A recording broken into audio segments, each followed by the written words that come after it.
கதைச்சரம் நேயர்களுக்கு அன்பார்ந்த வரவேற்புகள். இன்று நாம் கல்கி அவர்களின் கள்வனின் காதலி என்ற நாவலை காண உள்ளோம். அதிகாரம் 3. வள்ளி சொல்கிறது. அபிராமியின் குழந்தை உள்ளமாகிய மகாராஜ்யத்தில் முத்தையன் ஏக சக்கராதிபதியாக அரசு புரிந்து வந்தான்.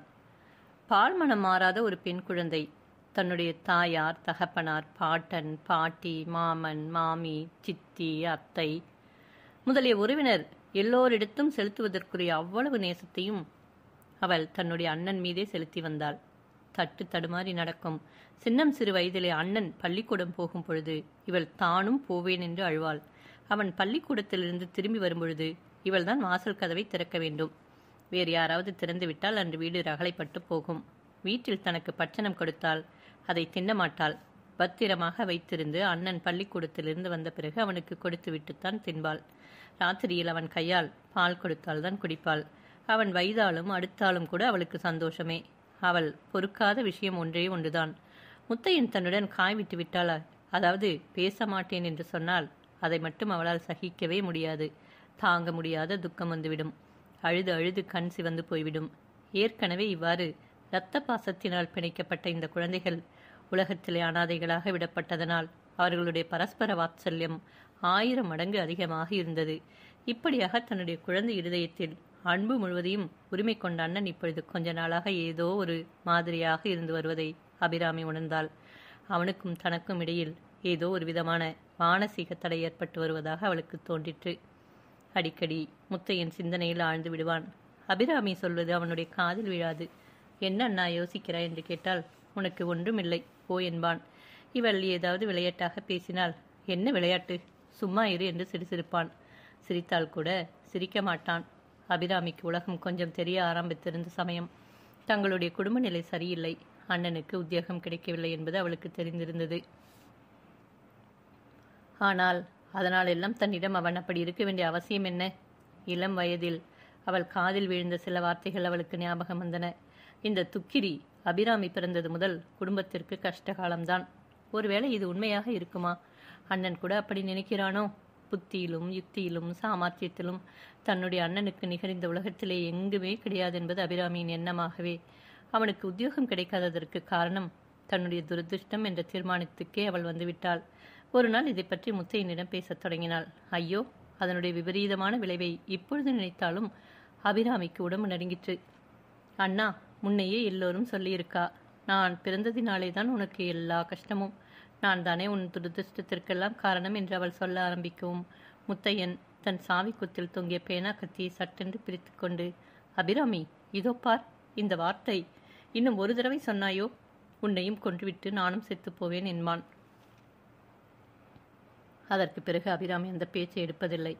ஆனாலும் அண்ணன் ஒரு மாதிரியாக இருப்பது மட்டும் அவளுக்கு அளவில்லாத மனவேதனையை அளித்துக் கொண்டிருந்தது. முக்கியமாக இப்பொழுது சில நாளாக அவனுடன் ஒரு விஷயத்தை பற்றி பேச அவள் துடிதுடித்துக் கொண்டிருந்தாள்.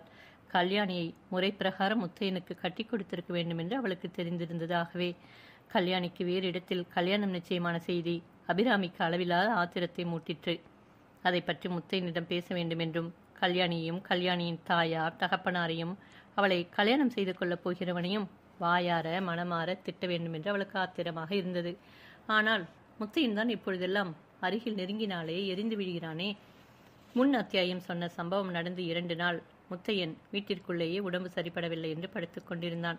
3ஆம் நாள் காலை எழுந்து வெளியே போய் வெகு நேரம் ஆறு, குளம், வயல் எல்லாம் சுற்றிவிட்டு வீடு திரும்பினான். அவன் வீட்டிற்குள் நுழைந்ததும் அபிராமி அவன் எதிரில் வந்து, அண்ணா, என்னுடைய கையில் என்ன வைத்துக் கொண்டிருக்கிறேன் சொல் பார்க்கலாம் என்றாள். அவளுடைய கைகளை முதுகுக்கு பின்புறத்தில் கோத்து கொண்டிருந்தாள். சொன்னால் எனக்கு என்ன தெரிகிறாய் என்றான் முத்தையன். சொன்னால் என் கையில் உள்ளதை உனக்கு தந்து விடுகிறேன். சொல்லாவிட்டால் நீ எனக்கு ஒரு கிராமபோன் வாங்கி தர வேணும், சரிதானா? ரொம்ப சரி. அப்படியானால் சொல், என் கையிலே என்ன இருக்கு? நிச்சயமாக சொல்லிவிடுவேன். சொல்லிவிடேன் பார்க்கலாம். உன் கையிலே விரல் இருக்கு, கொண்டா, விரலை தனியாக எடுத்துக்கொடு. அபிராமி கொஞ்சுகின்ற குரலில், போ அண்ணா, உனக்கு எப்பொழுதும் விளையாட்டுத்தான். எனக்கு ஒரு கிராமபோன் பெட்டி வாங்கி தரேன் என்று எத்தனை நாளாக ஏமாற்றிக் கொண்டு வருகிறாய் என்று சொல்லி தன் கையில் இருந்த 2 கடிதங்களையும் அவன் கையில் வைத்துவிட்டு சமையல் அறைக்குள் சென்றாள். முத்தையன் ஊஞ்சல் பலகையில் உட்கார்ந்து கடிதங்களில் ஒன்றை பிரித்தான். அதன் உரையில் தபால் முத்திரை எதுவும் போட்டிருக்கவில்லை. அதற்குள் ஒரு கல்யாண கடிதம் இருந்தது. அதை பார்த்ததும் முத்தையனின் முகத்தில் கோபம் பொங்கிற்று. அந்த கடிதத்தை துண்டு துண்டாக 1008 சொற்களாக கிழித்து போட்டான். பிறகு இன்னொரு கடிதத்தை பிரித்து படித்தான். அதை படித்த பொழுது அவனுடைய முகம் மலர்ந்தது. இந்த சமயத்தில் மாசற்புறத்தில் மோட்டார் வண்டிகளின் குழல் ஊதும் சப்தமும் இன்னும் கட்டை வண்டிகள் பூட்டப்படும் சப்தமும் ஆறாவரமாக கேட்கவே அபிராமி உள்ளே இருந்து வந்தாள். கூடத்தில் சற்று நின்று முத்தையன் கல்யாண கடிதத்தை சுக்கல் சுக்கலாக கிழித்து போடப்பட்டிருப்பதை வியப்புடன் கவனித்தாள். தலையை ஒரு ஆட்ட ஆட்டிவிட்டு மாசற்புறம் சென்றாள். ஒரு நிமிஷத்திற்கெல்லாம், அண்ணா, இங்கே ஓடிவாயேன், வந்து பாரேன், கல்யாண பெண்ணிற்கு மோட்டார் வண்டி வந்திருக்கிறது. என்ன, எல்லோரும் கல்யாணத்திற்கு கிளம்புகிறார்கள் போலிருக்கிறது, வாயேன், வந்து பாரேன் என்று கத்தினாள். அதை கேட்ட முத்தையன் பரபரப்புடன் எழுந்து போய் வாசற்படிக்கு அப்பால் நின்ற அபிராமியை பிடித்து இழுத்து உள்ளே தள்ளினான். வாசல் கதவை படீரென்று தாழ்பால் போட்டுவிட்டு அவளை கரகரவென்று இழுத்து கொண்டு வந்து ஊஞ்சலில் உட்கார வைத்தான். அபிராமி கண்ணை கசக்கிக் கொண்டு அழத் தொடங்கினாள். சீயாசடே, என்னத்திற்காக அழுகிறாய் என்றான் முத்தையன். நீதானே வெறுமனே என்னிடம் கோபித்துக் கொள்கிறாய். நான் என்ன தப்பு செய்துவிட்டேன்? அடடே, இதற்காகத்தானா? உன் பேரில் எனக்கு ஒரு கோபமும் இல்லை அபிராமி. நீ வாசலில் போய் நின்றால் அந்த தரித்திரங்கள் ஏதாவது நினைத்து கொள்ளும். அந்த பீடைகளின் முகத்தில் நீ விழிக்க வேண்டாம் என்றுதான் அழைத்து வந்தேன். அபிராமி கண்ணை துடித்துக் கொண்டு சிரித்த முகத்துடன், இல்லை என்னா, நம்ம கல்யாணி அக்காவுக்குத்தானே கல்யாணம், பார்த்தால் என்ன என்றுதான் என்பதற்குள் முத்தையன் மிகவும் கடுகடுப்புடன், கல்யாணி கல்யாணி கல்யாணி, உனக்கு வேற பேச்சே கிடையாதா? அது கிடைக்கட்டும் அபிராமி, நாம் இந்த ஊரை விட்டு போகப் போகிறோம் தெரியுமா? எனக்கு வேலை கிடைத்து விட்டது என்றான். வேலையா? என்ன வேலையன்னா? கலெக்டர் வேலையா? கலெக்டர் வேலைக்கு திருட போகணும். நான் கலெக்டர் வேலை பார்ப்பதாக இருந்தால் அப்பா என் சேர்த்து போகிறார். உன்னை நாளைக்கு கட்டிக்கொள்ள வருகிறவன் கலெக்டர் வேலை பார்ப்பான். எனக்கு கணக்கு பிள்ளை வேலைதான் கிடைத்திருக்கிறது, திருப்பரங்கோவில் மடத்தில். இதோப்பா, உடனடியாக புறப்பட்டு வரும்படி கடிதம் வந்திருக்கிறது என்று சொல்லி கடிதத்தை அபிராமியிடம் கொடுத்தான். அபிராமி கடிதத்தை படித்துவிட்டு, எந்த திருப்பரங்கோவில் அண்ணா? முன்னே அப்பா இருக்கிற பொழுது தெப்ப உற்சவத்துக்கு போனோமே, அதுதானே? ராட்டினத்தில் ஏறி சுத்திவிட்டு மறுக்கொழுந்து மிட்டாயெல்லாம் வாங்கி கொண்டு வந்தோமே, அந்த ஊர் தானே என்றாள். ஆமாம், அந்த ஊரேதான். இந்த சனியன் பிடித்த பூங்குளத்தை விட்டுவிட்டு நாம் நாளைக்கே கிளம்பி போய்விடலாம். இங்கே திரும்பியே வர வேண்டாம். இந்த ஊர் முகத்திலேயே விழிக்க வேண்டாம் என்றான் முத்தையன். டுக் டுக் டுக் என்று அப்பொழுது சுவரில் இருந்த பல்லி சப்தித்தது. பல்லி சொல்கிறதன்னா, நல்ல சகுனம் என்றாள் அபிராமி. உலகத்தில் உள்ள ஜீவராசிகள் எல்லாம் தனக்காகவே படைக்கப்பட்டன என்று மனிதன் கருதுகிறான். உண்மையில் அந்த பல்லி அப்பொழுது முத்தையனுடைய வருங்காலத்தை அறிந்து சொல்லிற்று என்று ஒப்புக்கொள்வோமானால் அது அவனை பரிகசித்து சிரித்தது என்றல்லவா வைத்துக் கொள்ளுதல் பொருந்தும். இடிந்த கோட்டை, கொள்ளிடத்து லயன்கரை சாலை, இருபுறத்திலும் செழிப்பான புளிய மரங்கள் வானை அளாவி வளர்ந்து கிளைகள் ஒன்றோடொன்று அடர்த்தியாக பின்னி கொட்டார பந்தல் போட்டது போல நிழல் தந்து கொண்டிருந்தன. சாலையின் ஒரு புறத்தில் கண்ணுக்கெட்டிய தூரம் வயல்களும் வாய்க்கால்களுக்குமான மருது நிலக்காட்சி.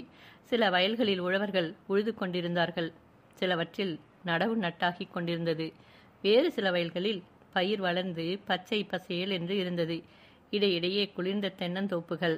ரமணீயமான அந்த சாலையில் உச்சி வேளையில் ஒரு கட்டை வண்டி மெதுவாக போய்க் கொண்டிருந்தது.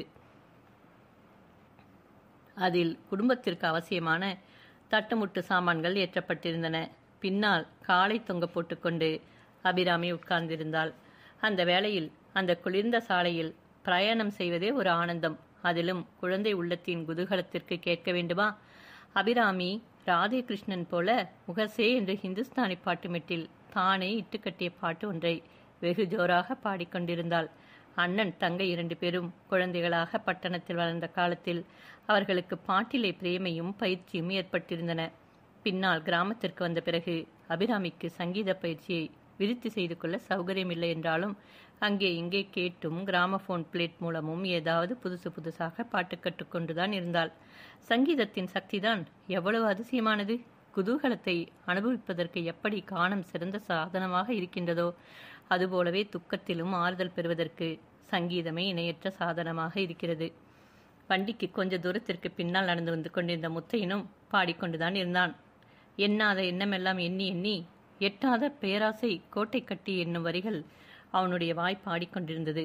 அவனது உள்ளத்திலோ ஒன்றின் மேல் ஒன்றாக எத்தனையோ எண்ணங்கள் தோன்றி குமரிக்கொண்டிருந்தன.